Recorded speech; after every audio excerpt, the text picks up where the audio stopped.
Persuasion de Jane Austen, chapitre 11. L'époque du retour de Lady Russell approchait, le jour était même fixé, et Anna, qui devait la rejoindre à Kellynch, commençait à craindre les inconvénients qui en pourraient résulter. Elle allait se trouver à 1 mille du capitaine, elle irait à la même église, les deux familles se verraient. D'un côté, il était si souvent à Uppercross qu'elle semblerait plutôt l'éviter qu'aller au-devant de lui. Elle ne pouvait donc qu'y gagner, ainsi qu'en changeant la société de Marie contre celle de Lady Russell. Elle aurait voulu ne pas rencontrer le capitaine dans cette maison qui avait vu leurs premières entrevues. Ce souvenir était trop pénible, mais elle craignait encore plus une rencontre entre Lady Russell et le capitaine. Ils ne s'aimaient pas, l'une était trop calme, l'autre pas assez. La fin de son séjour à Uppercross fut marquée par un événement inattendu. Wentworth s'était absenté pour aller voir son ami Harville, installé à Lyme pour l'hiver, et sa famille. Il ne s'était jamais complètement rétabli d'une blessure reçue 2 années auparavant. Quand Wentworth revint, la description de ce beau pays excita tant l'enthousiasme qu'on résolut d'y aller tous ensemble. Les jeunes gens surtout désiraient ardemment voir Lyme. Les parents auraient voulu remettre le voyage au printemps suivant, mais quoi qu'on fût en novembre, le temps n'était pas mauvais. Louisa désirait y aller, mais surtout montrer que quand elle voulait une chose, elle se faisait. Elle décida ses parents et le voyage fut résolu. On renonça à l'idée d'aller et revenir le même jour pour ne pas fatiguer les chevaux de M. Musgrove, et l'on se réunit de bonne heure pour déjeuner à Great House. Mais il était déjà midi quand on atteignit Lyme. Après avoir commandé le dîner, on alla voir la mer.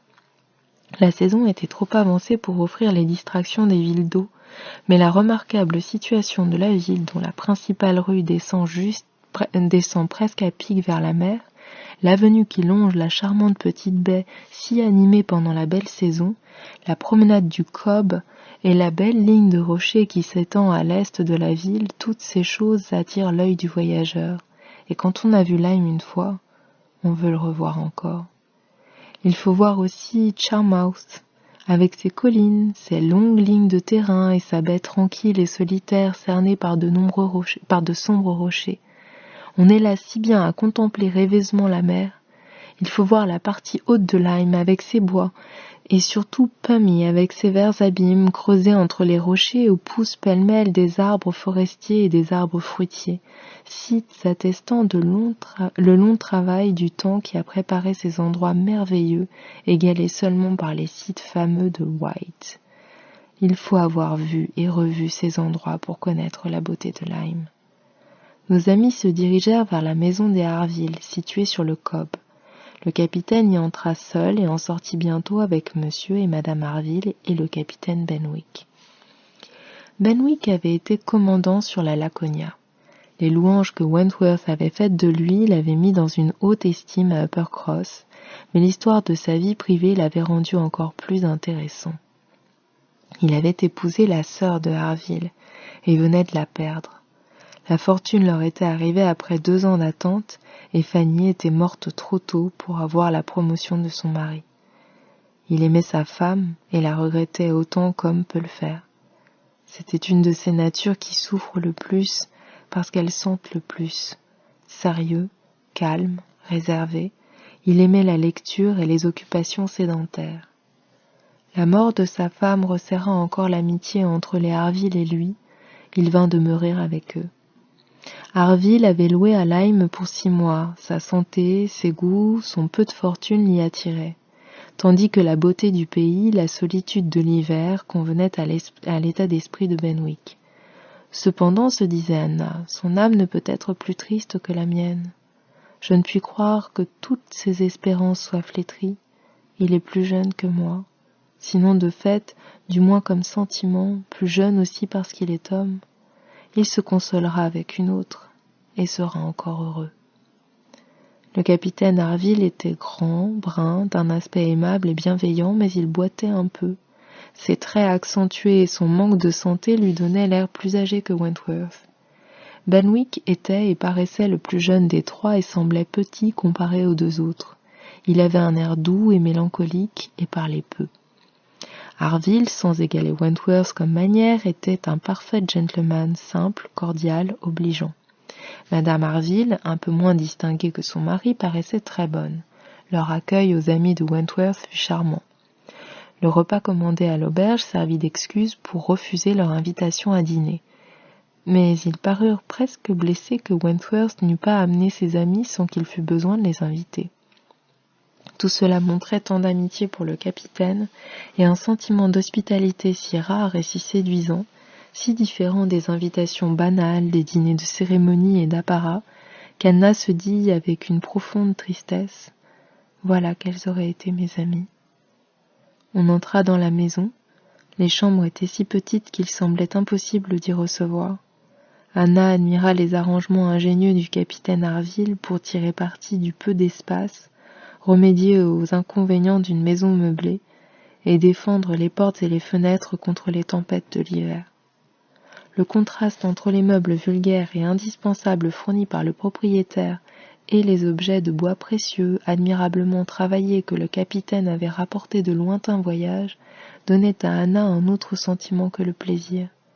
Ces objets rappelaient la profession de Wentworth, ses travaux, ses habitudes, et ces images du bonheur domestique qui lui étaient pénibles et agréables à la fois. Le capitaine Harville ne lisait pas, mais il avait confectionné de très jolies tablettes pour les livres de Benwick. Son infirmité l'empêchait de prendre beaucoup d'exercices, mais son esprit ingénieux lui fournissait constamment de l'occupation à l'intérieur. Il peignait, vernissait, menuisait et collait. Il faisait des jouets pour les enfants et perfectionnait les navettes, et quand il n'avait plus rien à faire, il travaillait dans un coin à son filet de pêche. Quand Anna sortit de la maison, il lui sembla qu'elle laissait le bonheur derrière elle. Louisa, qui marchait à son côté, était dans le ravissement. Elle admirait le caractère des officiers de marine, leur amabilité, leur camaraderie, leur franchise et leur droiture. Elle soutenait que les marins valent mieux que tous les autres, comme cœur et comme esprit, et que seuls ils méritent d'être respectés et aimés. On alla dîner, et l'on était si contente que tout fut trouvé bon. Les excuses de l'hôtelier pour la saison avancée et le peu de ressources à Lyme étaient inutiles. Anna s'accoutumait au capitaine Wentworth plus qu'elle ne l'eût jamais cru. Elle n'avait aucun ennui d'être assise à la même table que lui et d'échanger quelques mots polis. Harville amena son ami, et tandis que lui et Wentworth racontaient pour amuser la compagnie nombre d'histoires dont ils étaient les héros, le hasard plaça Benwick à côté d'Anna. Elle se mit à causer avec lui par une impulsion de bonté naturelle.